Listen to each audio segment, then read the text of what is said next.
ઝાલા ગામ ચીપડી તાલુકો કઠલા જિલ્લો ખેડ હું ધોરણ 5 માં અભ્યાસ કરું છું મારી શાળાનું નામ છે દેવટાકુવા પ્રાથમિક શાળા આજે હું તમને એક વાર્તા કહું એ વાર્તાનું નામ છે કાગડો અને કાવડ એક મોટું જંગલ હતું તેમાં એક કાગડો અને એક કાવડ રહેતા હતા બંને વચ્ચે દોસ્તી થઈ કાવડ તો સ્વભાવે ભોળી અને સારી હતી કાગડો તો સાવ લુચ્ચો અને લાચાર હતો એક દિવસ કાવડે કાગડાભાઈને કહ્યું કાગડાભાઈ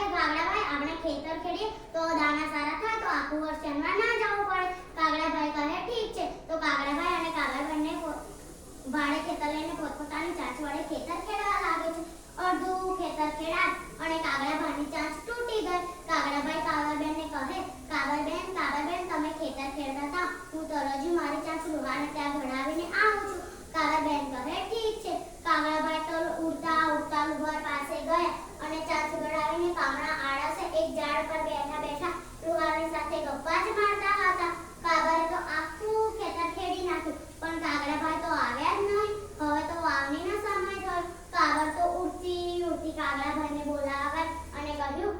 કાગડાભાઈ હવે ચાલો આપણે વાવણીનો સમય થયો છે કાગડાભાઈ તો કહે ઠાગા ઠૈયા કરું છું ચાચુડી ગડાવું છું જાઓ કાવડબેન કાલે વહેલો આવું છું કાવડ તો ઉડતી ખેતરમાં ગઈ અને આખું ખેતર વાવી નાખ્યું હવે તો થોડા દિવસો થયા અને નિંદણ કરવાનો સમય થયો કાવડ તો ઉડતી કાગડાભાઈને બોલાવા ગઈ અને કહ્યું કાગડાભાઈ હવે ચાલો આપણે નિંદણ કરવાનો સમય થયો છે આપણે ખેતરમાં નિંદણ કરીશું નહીં તો આપણો પાક ખરાબ થઈ જશે કાગડાભાઈ તો ફરી કહે ઠાગા ઠૈયા કરું છું ચાચુડી ગણાવું છું જાઓ કાગડબેન કાલે વહેલો આવું છું કાગડ તો ઉડતી ખેતરમાં ગઈ અને આખું ખેતર નીંદી નાખ્યું હવે તો થોડા દિવસોમાં સરસ મજાનો બાજરો ઉગી નીકળ્યો હવે તો પાકણીનો સમય થયો કાગડ તો ફરી ઉડતી કાગડાભાઈને બોલાવા ગઈ અને કહ્યું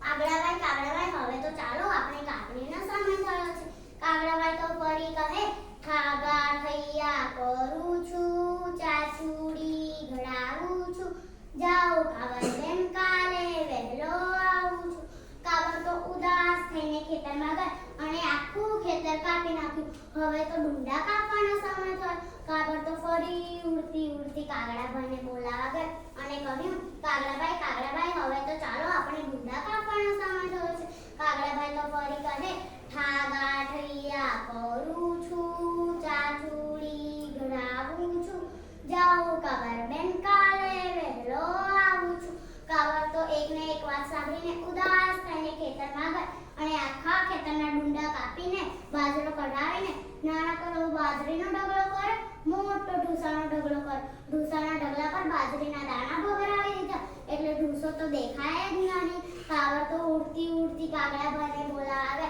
અને કહ્યું કાગડાભાઈ હવે તો ચાલો આપણે ભાગ વેચવાનો સમય થયો છે કાગડાભાઈ કહે હા કાગડાભાઈ હવે ચાલો મારી ચાંચ પણ ઠીક થઈ જશે બંને ઉડતા ખેતરમાં ગયા કાગડાભાઈને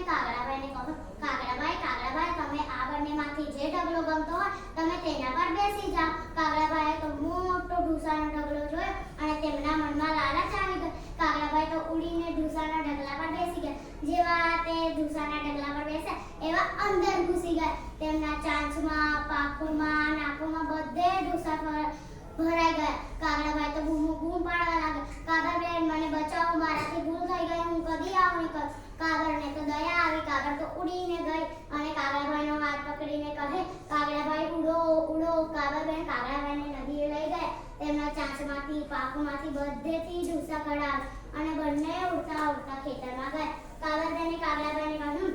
કાગડાભાઈ તમે મારામાંથી થોડો બાજુ લઈ લો હવે મારું પરિવાર તો નાનું છે કાગડાભાઈને કહ્યું કાગડાબેન મને માફ કરી દેજો મારાથી આવી ભૂલ થઈ ગઈ હું કદી આવું નહીં કરું નમસ્તે આ વાર્તા પરથી આપણને એ શીખવા મળે છે કે કદી આપણે આળસ અને લાલચ ના કરવી જોઈએ અને આળસનું ફળ હંમેશા ખરાબ હોય છે નમસ્તે